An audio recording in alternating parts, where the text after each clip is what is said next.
अंतिम सांस ले ली सरकारी लापरवाही के कारण, उसको 1 लाख रुपए देने की बात की थी। दोनों माता पिता के बच्चे, दोनों माता पिता अगर ईश्वर के पास कोविड में चले गए, उनके बच्चों को पढ़ाने की बात कही। एक भी बात इस कोविड की शहादत के बाद इस सरकार ने नहीं की।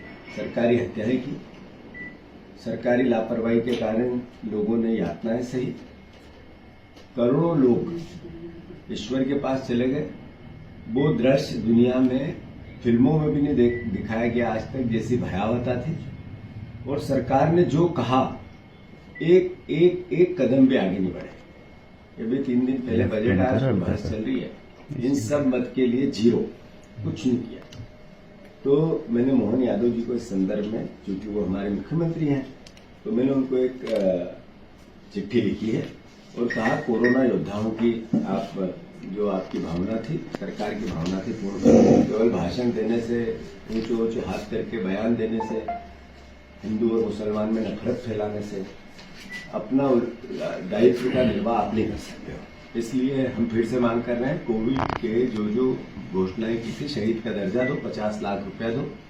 जो परिवार के लोग उसमें आते हैं, चाहे वो सरकारी कर्मचारी थे, वो किसी भी विभाग के थे, या उस समय जिन्होंने अलग से अपनी सेवाएं दी थी और वो ईश्वर के पास चले गए, उनके साथ न्याय हो। बच्चों के साथ जो माता पिता दोनों चले गए, उनकी फीस की बात कही थी, पढ़ाने की बात की थी, 1 रुपया नहीं रखा, 1 लाख रुपए देने की बात कही थी।